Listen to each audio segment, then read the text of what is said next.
I am a proud daughter. और मुझे पता है कि मेरे पापा ने कुछ भी गलत नहीं किया है, और मेरे पापा ने जो भी किया है वो कम्युनिटी के अपलिफ्टमेंट के लिए किया है और लीगल वे में किया है, पॉजिटिव वे में किया है। तो ऐसा कोई एविडेंस नहीं है जो ये बोल सके मेरे पापा के बारे में कि मेरे पापा ने गलत किया है या फोर्सिबली कन्वर्ट किया है, कुछ भी नहीं है। यहाँ तक कि जब मेरे पापा ने इस्लाम कबूल किया था, वो भी उन्होंने दूसरों के मैनर्स देखकर, एटिकेट्स देखकर तब इस्लाम के बारे में पढ़ना शुरू किया था।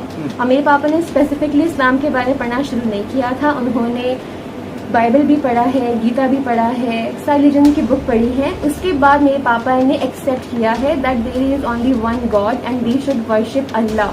ना मेरे पापा विपुल को जानते हैं, ना मेरे पापा काशिफ को जानते हैं, ना मेरे पापा डेफ एंड डम्ब सोसाइटी को जानते हैं, लेकिन उसके बाद भी मेरे पापा को ड्रैग किया।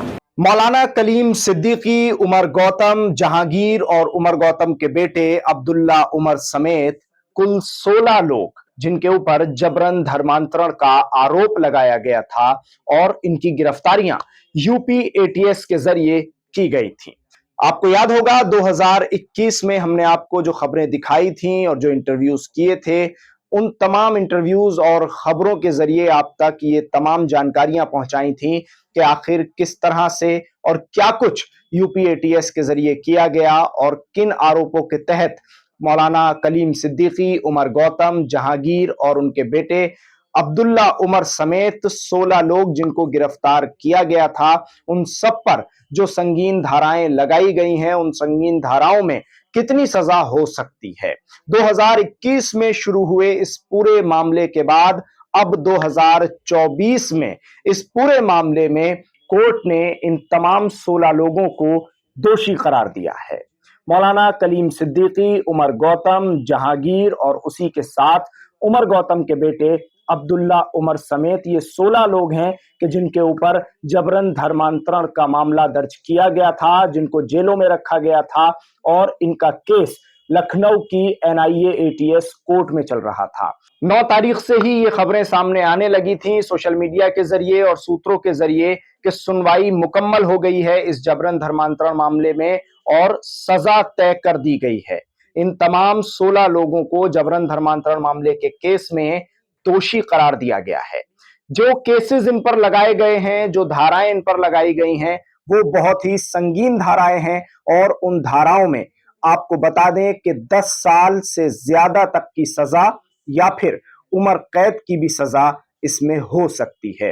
हालांकि जब तक अभी कोर्ट से सजा का ऐलान नहीं होता है तब तक कुछ भी कहना मुश्किल है, लेकिन मोटे मोटे तौर पर जो एक्सपर्ट की अगर बात माने, वकला की बात माने, तो जो धाराएं और जो संगीन धाराएं इन तमाम 16 लोगों पर लगाई गई हैं, जिसमें खासतौर से उमर गौतम के बेटे अब्दुल्ला उमर और मौलाना कलीम सिद्दीकी के नाम शामिल हैं। इनके अलावा और 12 लोग हैं कि जिनके ऊपर संगीन धाराएं हैं। कुल मिलाकर ये 16 लोग हैं कि जिनको जबरन धर्मांतरण के मामले में दोषी करार दिया गया है और सजा का ऐलान होना है। जब वकीलों से इस पूरे मामले में बात की जाती है तो उनका कहना यह है कि इस पूरे मामले में 10 साल या 10 साल से ज्यादा उम्र कैद तक की सजा का प्रावधान है, लेकिन अभी देखना बाकी है कि कोर्ट इस मामले में क्या ऐलान करती है।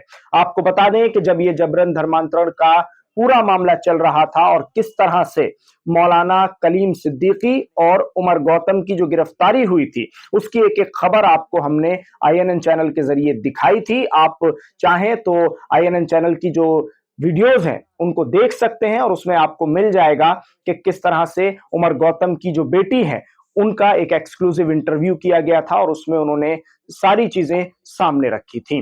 जबरन धर्मांतरण का जो ये पूरा मामला है, जिसमें दोषी करार दिया गया है उमर गौतम, जहांगीर और उसी के साथ साथ मौलाना कलीम सिद्दीकी को। मौलाना कलीम सिद्दीकी की कुछ तस्वीरें मोहन भागवत के साथ, जो कि आरएसएस के चीफ हैं, प्रमुख हैं, उनके साथ भी सोशल मीडिया पर उस दौरान वायरल हुई थी कि जब मौलाना कलीम सिद्दीकी को गिरफ्तार किया गया था। उसी के साथ साथ जो सना शेख हैं, पहले बॉलीवुड में हुआ करती थी और उसके बाद अब पूरी तरह से वो बॉलीवुड को छोड़ चुकी हैं और बता चुकी हैं कि उन्होंने बॉलीवुड क्यों छोड़ा है और अब वो पूरी तरह से आपको हिजाब में नजर आएंगी।